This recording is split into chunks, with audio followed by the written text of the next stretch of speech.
আমাদের হরি অনেক ধরনের ব্যবসা করে, কিন্তু রোজগার একদম ছিল না।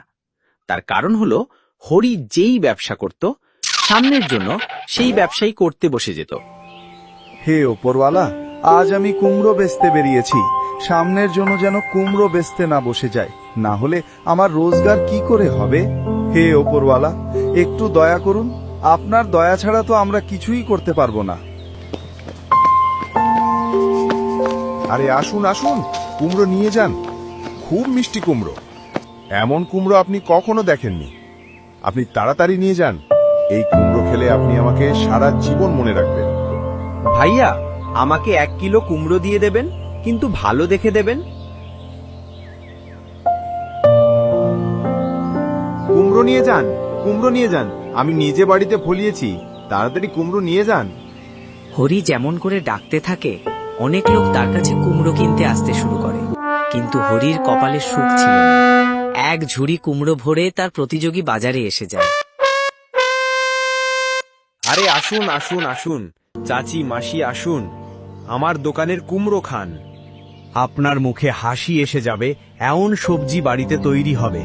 আসুন আসুন আসুন, সামনের জনের পচা কুমড়ো আমার এখানে তাজা। হ্যাঁ, আমি কি পচা কুমড়ো বিক্রি করছি?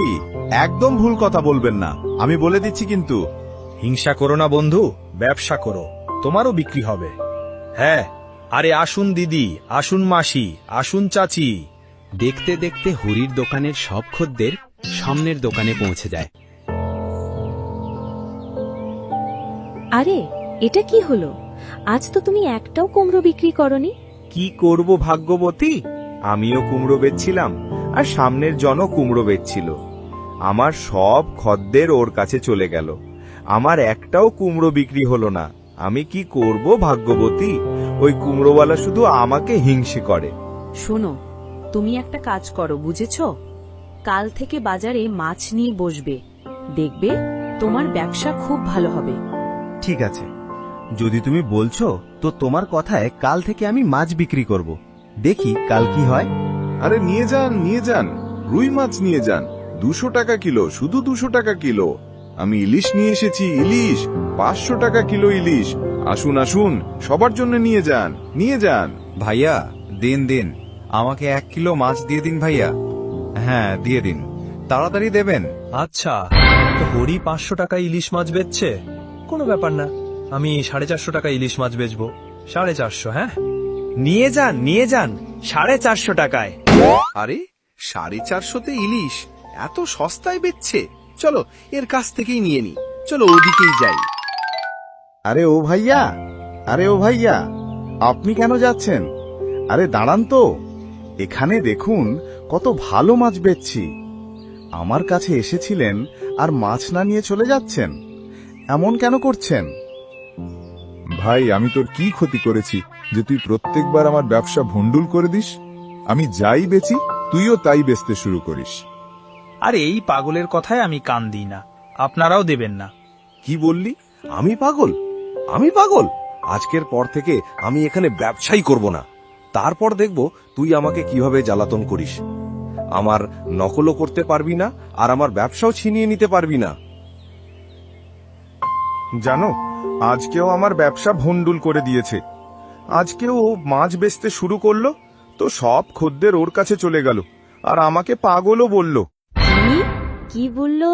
তোমাকে পাগল বলেছে? এমন কথা বলেছে? দাঁড়াও দাঁড়াও, শোনো, আমার মাথায় না একটা খুব ভালো বুদ্ধি এসেছে। হ্যাঁ, আর যদি এটা করি তাহলে তোমার বাজারের ওই শত্রুগুলো তো চিরকালের জন্য পালিয়ে যাবে। হ্যাঁ। আরে কিন্তু তোমার বুদ্ধিটা কি সেটা তো বলো। আরে বাহ, এটা তো খুব ভালো বুদ্ধি। এই বুদ্ধিটা আমার মাথায় কেন এলো না? এবার দেখব ও আমার ব্যবসা কিভাবে ভন্ডুল করে আর আমার কি ক্ষতি করে। এবার যেমনকে তেমন হবে। পরের দিন থেকে হরির বাড়িতে রাজমিস্ত্রিরা কাজ করতে লেগে যায়। অল্প দিনের মধ্যেই একটা অনেক বড় আর লম্বা ছাদ তৈরি হয়ে যায়। কাজ শেষ হওয়ার পর একদিন রাতে হরি অনেকগুলো ছাগল নিয়ে আসে, আর সেই ছাদে রেখে তাদের পালন করতে থাকে। ব্যাস, এদের শুধু খাইয়ে দাইয়ে বড় করতে হবে। এবার তো আমার কাজ হয়েই গেল। এবার তুমি দেখবে আমাদের সব কষ্ট দূর হয়ে যাবে আর আমরা সুখে শান্তিতে থাকবো।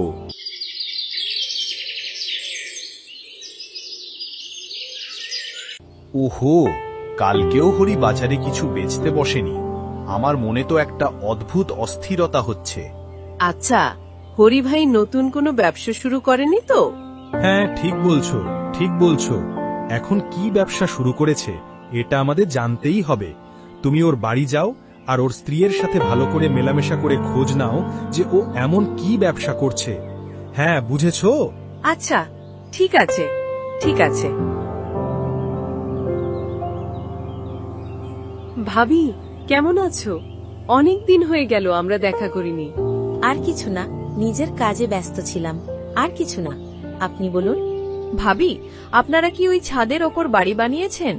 না কোনো ছাদ আছে, না কোনো জানালা আছে। আমরা তো এখানে মাছ পালন করছি। মাছ পালন করছেন, তাও আবার ছাদের ওপর?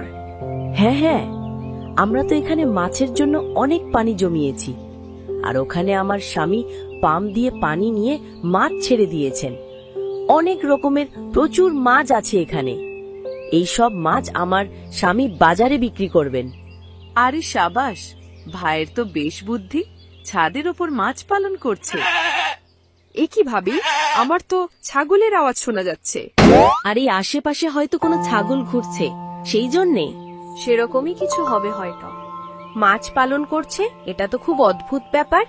ঠিক আছে, আজ আমি চলি ভাবি, অন্য কোনো দিন দেখা করতে আসবো। আপনি সাবধানে থাকবেন। যাও যাও, তুমিও গিয়ে ছাদি মাছের জন্য জায়গা বানাও, তবেই তো আসল মজা আসবে।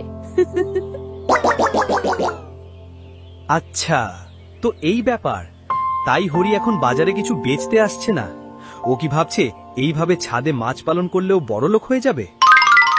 আর পরের দিন থেকে সেও নিজের বাড়ির ছাদে বড় বড় লম্বা লম্বা ইট গাঁথতে শুরু করে দেয়। আর কাজ শেষ হওয়ার পর সে এই বড় ছাদে পানি ঢেলে তাতে অনেক মাছ ছেড়ে দেয়। বুঝলে ভাগ্যবতী, এই মাছ যখন বড় হয়ে যাবে তখন আমরা লাখপতি হয়ে যাব, লাখপতি।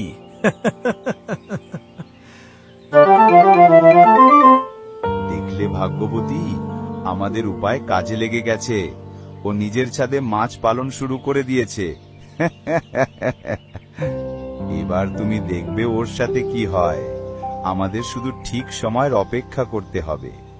এবার তুমি দেখবে পেড়া কাকে বলে, কারণ যে কুয়ো খোঁড়ে সে সেই কুয়োতেই পড়ে। আরে এই দেখো, ছাগলগুলো ডাকছে। চলো ওদের কিছু খাইয়ে আসি, হয়তো ওদের খিদে পেয়েছে।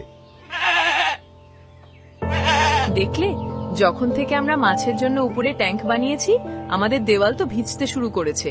সারাক্ষণ দেওয়াল ভেজা থাকে আর ভেতর থেকে জল টপ টপ করে পড়ে। আরে তুমি এর চিন্তা করো না, করো না। আরে আর কয়েকদিনের ব্যাপার, তারপর তো আমরা লাখপতি হতে চলেছি, তাই না লাখপতি? আমার কিছু খাবার দাও, খিদে পেয়েছে। দেখো, তোমার জন্য আমি গরম গরম পুরি আর সবজি এনেছি। এদিকে হরির ছাগলগুলো বড় হয়ে যায়। ও নিজের সব ছাগলকে নিয়ে প্রথমবার বাইরে বেরোয় আর একটা ছাগল বেচতে চায়। তো আপনার সব ছাগলের দাম হলো 90,000 টাকা। এই নিন। হে উপরবালা, তোমার লাখ লাখ শুক্রিয়া যে এতদিন পর তুমি আমার আরজি শুনলে আর আজ আমাদের কোনো কিছুর অভাব হতে দিলে না। তোমার অনেক অনেক শুক্রিয়া। হায় হায়, সর্বনাশ হয়ে গেছে, তাড়াতাড়ি হায় হায়, সর্বনাশ হয়ে গেছে। এ ছেলে, তুই এমন দৌড়াচ্ছিস কেন?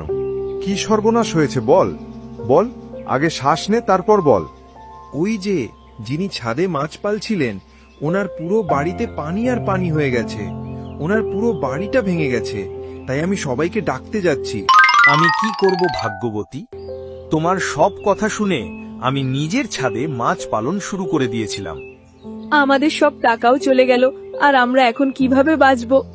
আরে, এবার তো সবকিছু চলে গেল।